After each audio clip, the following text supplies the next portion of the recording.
They were centered, right? The whole of Jewish Freemasonry was centered in Salonika. Now, people should look this up. We can put links below. It's now called Thessalonica, and it was in Greek Macedonia. Okay, so it was the most densely packed area for Jewish wealth and Jewish masonry. In Greek Macedonia, a place called Salonika. People need to read up on this place. And do you know that everyone's heard of Constantinople, right? Everybody's heard of Istanbul, Constantinople. Think of it in terms of the Muslims, blah, blah, blah. Think of it in terms of the Christians. Yeah, but the co-ruler of the Byzantine Empire was Salonika. How many people do you know who've heard of Salonika?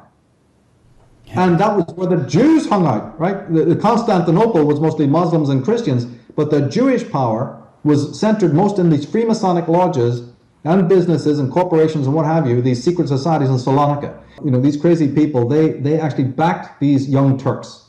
That's another name for this radical younger group of crypto Jews. They're Turkish by birth, but they're Jewish by religion. They succeeded, can you believe this, in bringing down this rather decadent Ottoman Empire. And they've been also doing a dance of jubilation ever since. So these are the things I listen for, right? I can hear them today. Right? So they're still dancing on the grave of Germany, and they're still dancing today on the grave of the Ottoman Empire. And you can hear if you have the right kind of hearing, you can still hear their squeals of delight. And the Ottoman Empire was an oppressor. And that was not Islam. The Ottoman Empire was created by Dajjal, empowered by Gog and Magog.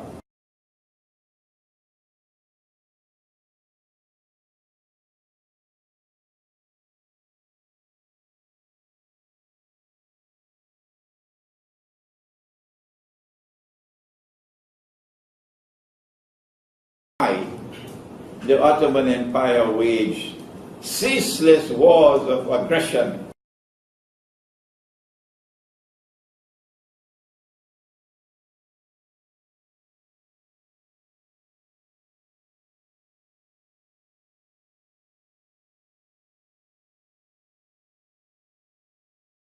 But they're Jewish by religion.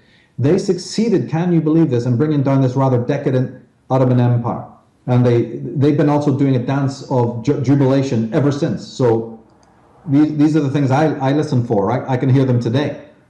Right? So they're still dancing on the grave of Germany, and they're still dancing today on the grave of the Ottoman Empire. And you can hear if you have the right kind of hearing, you can still hear their squeals of delight. I went to Moscow 2 years ago. After the Ottoman Empire had waged endless wars, unjust wars, jihad against Russia. And the Tatar in Crimea were slave raiders, enslaving the Russians and selling them as slaves for hundreds of years. And the Russians hated Islam for that. And had I been a Russian, I would also hate Islam for that. But lo and behold, when I went to Russia 2 years ago, and they knew my profile, that I denounced the Ottoman Empire for what they did. I denounced their taking the Hagia Sophia Cathedral and converting it into a masjid. I said it was disgraceful, it was shameful, it was manifestly sinful.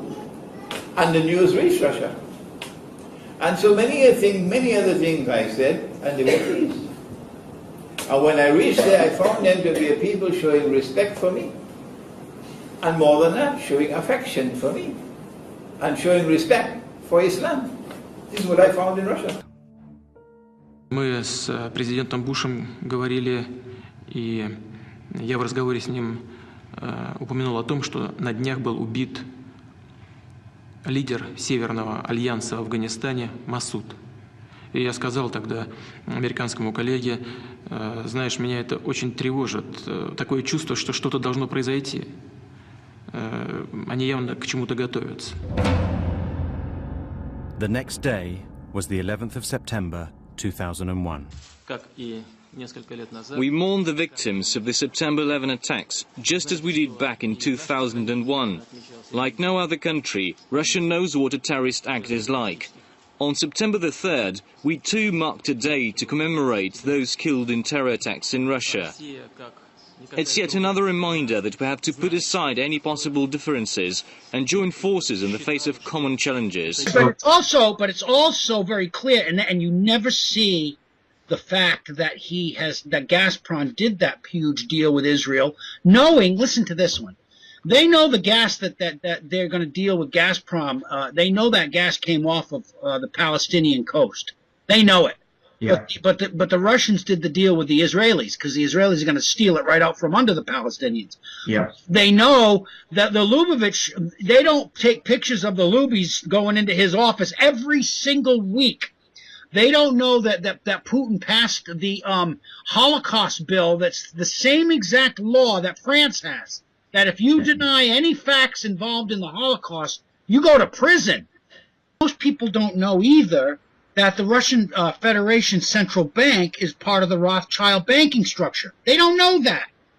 And at the moment, he's doing a very good job of playing to the truth audience. Yes, he's a skillful politician. Skillful done. Yeah, absolutely, Mohammed. And you know, so many people in our camp, in our supposed, and I hate using the truth movement because people wouldn't know the truth if it bit them in the nose. This movement we've got, so many people are buying that he is their hope. And we also see that Imran Hosein praises and supports Iran, and he says that Iran's opposition towards Israel and America and the West is actually real. So it's clear after this analysis that Imran Hosein wants us to become followers of the Shia Dajjal.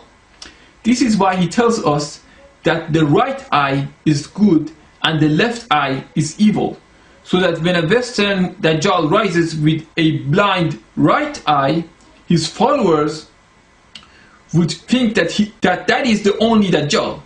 But when the Eastern Dajjal rises with a blind left eye, as specifically prophesied in many ahadiths, Imran Hosein's followers would deny that he is the Dajjal because they have been taught that the left eye is evil and the right eye is good. So being blind in the left eye, according to Imran Hosein, is a good thing.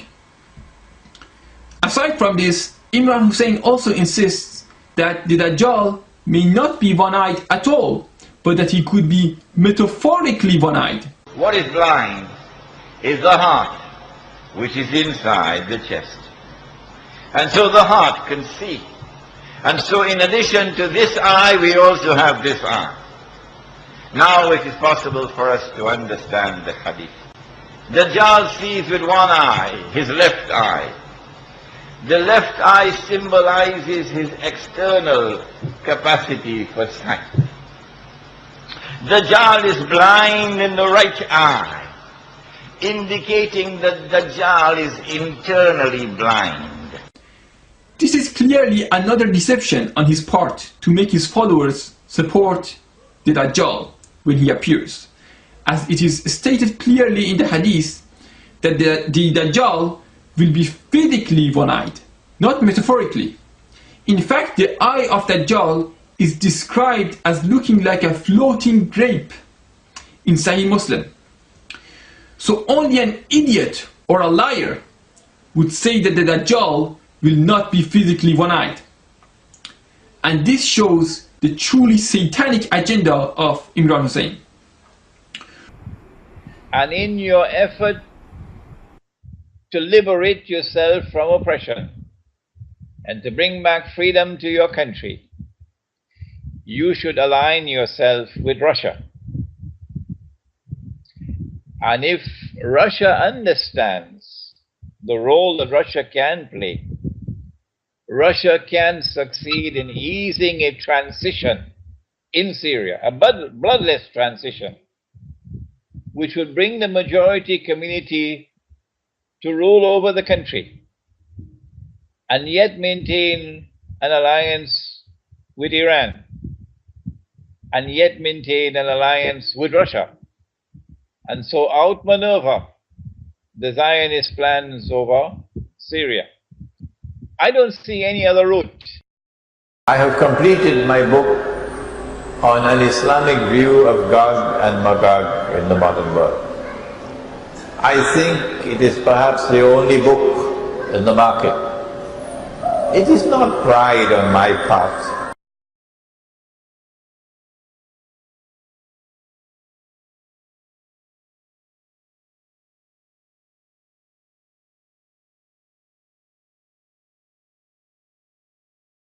I have completed my book on an Islamic view of Gog and Magog in the modern world. I think it is perhaps the only book in the market. It is not pride on my part. I am not being proud.